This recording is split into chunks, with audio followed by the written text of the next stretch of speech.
This is where business ideas and passions turn into profit. Whether you're dreaming of becoming your own boss but don't know how to get started, or have already started a side hustle and wish to grow it exponentially, your host, Victoria Wieck, can help you turn your passion-based business ideas into profit. Welcome to Million Dollar Passion. Here is your host, world-renowned jewelry designer and home shopping TV celebrity, Victoria Wieck. Hi there. Welcome to another episode of the Million Dollar Passion Podcast. If you haven't subscribed to this show already, please go ahead and do so. And if you know someone who can benefit from all the content that we have, please share this episode and the previous ones as well. So this week, we're going to talk about how you finally launch your business. Or, maybe you already have a business and you want to launch a new product, a new division, new category. How do you launch, right? So this is the final chapter in my book. It's called Win the Game. But for this podcast, I would say it's how to win and how to crush your launch game here. So by now, if you've been listening to the last few weeks, by now you've already identified your dream. You've set your realistic but aspirational goals, identified your target market, identified your one big idea that you can monetize, and negotiating skills and all of that. So if you missed one of those episodes, please go ahead and click on it. It's very simple. I also made them very, very short so that it's not a really long, boring thing. So here it is. How do we launch so that it guarantees you success? All right. So, I can't sit here and say that every single thing that you do is going to be a success, but this is going to, if you follow today's episode, it's a very critical episode because you put in so much work into this already that I would say you should have a reasonable expectation of success with the techniques that I'm giving you here. So when you're launching something, try not to think of it. A lot of beginner entrepreneurs think of, I've done all the homework, I've, put the right kind of signs, did all the right advertising, did everything. And I just can't wait until I launch. When I launch, it's going to be an amazing thing. All these people are going to flock to my store or to my online, courses or whatever you're launching. You think that, and then let's say it doesn't show up, but let's say you expected, 300 people to show up to your restaurant opening night, you end up with 30. So what do you do then, right? So let me explain to you how I would go about doing it and how I recommend that everyone go ahead and launch your business is this. Think of launching your business almost like a job interview, right? So you're asking, you don't know a lot of the people that are coming. So if you're looking at a job interview, you wouldn't just go up to the first employer, or a bunch of employers and say, hey, I'm Victoria Wieck, I'm really qualified, and, I can do amazing things, hire me. Well, you're not going to do that, right? You're going to do your homework. Yeah, most people will do their homework, find out if it's a company you actually even want to be in. But you'll do your homework and find out what are they looking for, what qualifications are they looking for, who have they interviewed before, who are the people that work there. You're going to do all your research on Google, to see what their corporate culture is, what do they pay, all these things. Then you actually do show up to an interview based on, let's say it's a bank, very conservative, looking bank, and, everybody looks like they're all dressed in a suit. You're not going to show up with your, Sperry boat shoes, right? If you're going to you're going to actually, try to fit into a culture that they're looking for. Same thing here. You're going to do your homework. You're going to then show up to an interview, and you're going to practice that interview. You're going to ask people, how do I answer these questions? What are the most asked questions? So you practice that and you nail your interview. Then once you do that, provided that everything went well, you're going to then follow up. You're going to say, hey, thank you. You're going to send them a thank you letter. Hey, thank you so much for interviewing me. I would love to work in your company. And, I loved how, when you asked me these questions, it opened my whole, whatever. You want to at least send them a thank you interview. You want to then follow it up and say, I haven't heard from you. You said you're going to, I don't want to be a pest, but you said you're going to get back to me in 2 weeks. It's been 3 weeks. I just wanted to know if I'm still in the running. Right. So when you have a business and if you have a restaurant, you're asking them, the customers, to hire you to be a chef or entertainer for that day, right? So again, treat this as a job interview. It's a process, right? So now, how does this apply? It's like if you're on a dating site, for example. I mean, I know I don't want to kind of like trivialize your launch with the dating site, but let's say you're on a dating site, you wouldn't meet somebody online and say, hey, you want to marry me? I got all the qualifications to be a great husband. You wouldn't do that. You want to go on a date. You want to, before you even go on a date, you want to know a little bit more about the person. What are they looking for? Is he or she a nice fit? And then you might want to actually have a safe, like a lunch date or something before you move on to the next thing. So again, it's a whole process, right? It's very similar. So, treat this as a whole process that lasts, a lifetime, because you're going to do this over and over and over again. So how does this apply to a real product launch, right? Like, or a real business launch?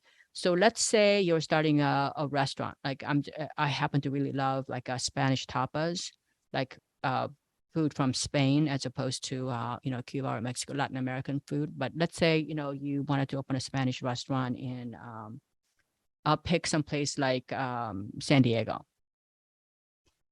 What you do is before you spend all the money, okay, before you spend all the money, you might want to actually, invite, you can almost all the country clubs in around the country, actually, not just in San Diego, whether that's a tennis club or a golf club or a country club, yacht club. Most clubs are closed on Mondays. And they are, if not Mondays, they're closed on at least one day, because that's the day that the employees get the days off. That's the day when they actually, it's much more efficient if they could close one day to clean and maintain and tool, whatever. And it's also cost effective. So most clubs in San Diego, at least, are closed on Mondays. So, you might actually pick a Monday when, the club member, you're not competing with the club, right? For food. And if you're, like if your restaurant is Spanish tapas, you're not competing with that country club food. So you might invite a bunch of country, just actually go to the country club and say, hey, you know what, we want to invite you guys to come over. You're such a special club. We'd love to get some feedback. And, it's going to be a private gathering of 20 people. And you can serve them for, very little money. But this way you get a lot of feedback.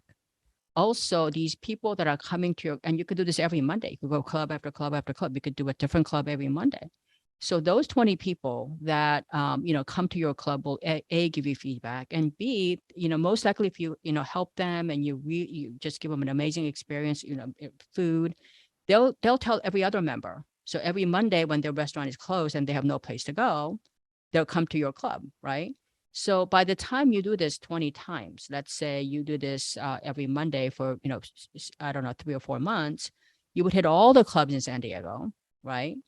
And not everyone's going to say yes, but, they got boat clubs, yacht clubs, all these clubs that basically, want to have, provide great experience for their members. So again, you're getting some feedback on the type of dishes, some feedback on the menu. You're also, getting them to, now when you finally do open your restaurant, you can give these people a first crack at the, a lot of the times they're the ones that know, the local PR people, a lot of the, your broadcasters, producers are honorary members of these clubs because the clubs want to have a great relationship. So again, this is a very easy way for you to do a soft launch, kind of work out all your kinks, and even get some of the customers already baked in. So when you actually have an opening, they will come and support you because you've really made them feel special. That's one way to do it, right? And then, so you've done the homework, find out what they actually want to, you've already done the homework that they're closed on Mondays and, it's an easy day for you to actually get customers in. Number 2, what they actually want to eat. Number 3, you're also getting a really, doing your homework, providing a little bit, tweaking, getting more homework. So each time you go to a new club, you're actually getting much better at this. Then once you actually launch it, you can then do a follow-up, hey, can you give us a rating, cleanliness, the promptness of service, the quality of food, the quantity of food, all these things so that they feel like they matter. Again, you can also send them a thank you so much for coming to our opening. You can have a little a sign-in sheet. So it's like your job interview. You did the homework. You then, tested the, you kind of killed the interview when you first, invite these people to come and do the thing, you crush the interview, then you follow it up. So if you do this over and over, you had very little you didn't even have to open a restaurant yet. You could actually have, rent a venue. And so you will get a lot of information. I can also give you one other example in this chapter. Say you're a carpenter and you want to start your carpentry business and you don't have a whole lot of money and you don't have a showroom. That shouldn't stop you. There's a lot of places where you can get sympathetic people who are going to want to use you. For example, I actually had a friend of mine who was a world-class carpenter. I mean, this guy was an artist and he used to do beautiful, like carved woodwork at, cathedrals, churches, just amazing, museums. And when he came to this country, he didn't know where to start. I mean, most people in this country didn't actually want something that amazing in their homes. So what he did was he actually offered a children's hospital in his local community and asked them if, a lot of children's hospitals, they're just very stale, white, gray things that are about 30 years old. It's the last thing, it just is there as a utility cabinet just to house medicine or linens. They're not fun and beautiful or anything like that. So he basically went to Children's Hospital and bought some materials himself. And that, it didn't have a lot of cabinets there, but he made it, very fun and interesting and beautiful for little children. And he painted them. And the only thing he asked Children's Hospital for was that he be able to put, cabinetry by, cabinets donated by, so-and-so. And he did it. And you know what? The patrons of that hospital, the people who are donors, the parents, let me tell you, the response was so overwhelming that before he launched his business, zero cost. We're talking just a few cabinets that he bought, like he bought some lumber and things like that. And he did this on his time when he didn't have a whole lot of, business going.